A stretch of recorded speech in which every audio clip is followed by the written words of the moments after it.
Hindi naman naiwasang kumparahin ng aktres na si Sunshine Dizon ang mga love team noon sa love team ngayon na hindi raw kagaya sa henerasyon nila noon. Roll VTR.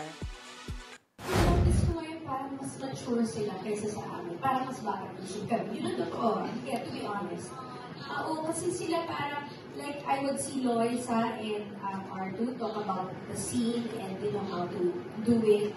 I would see naman Alex and KB, parang one time, I think Alex was sick, no, you had migraine, parang gano'n.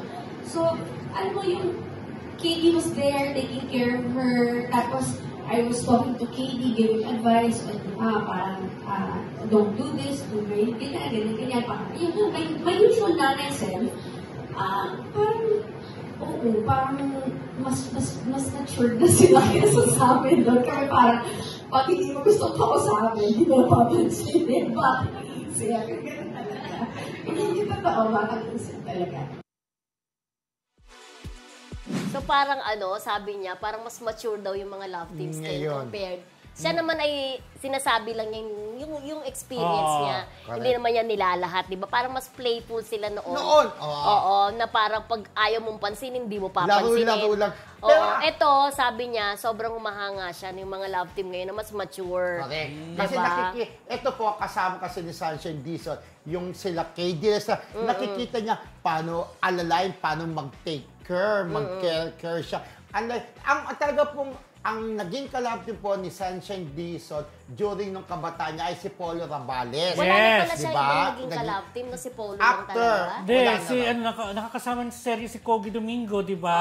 Yung wag kang mawawala ka. Pero si Gabby Eigenman daw, ang komportable siyang nakakatrabaho palagi.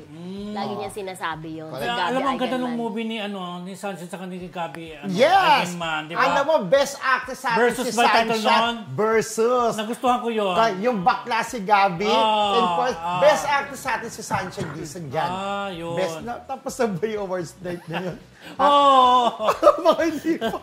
Dali na. Pero ang ganda ng istorya na mag-asawa sila, niloko ni Gabby, di ba? Si Sunshine, sinumbong sa mga diniport, di ba? Ang ganda sa pero ang laki versus. Ang laki rin na ipinayat ni Sunshine. Oo. Ako, saka maganda siya.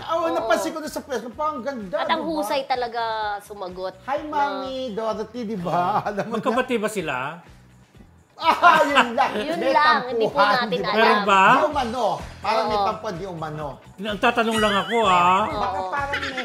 May tampuhan ba kayo, Mami Dorothy? Yan. Mami Dorothy,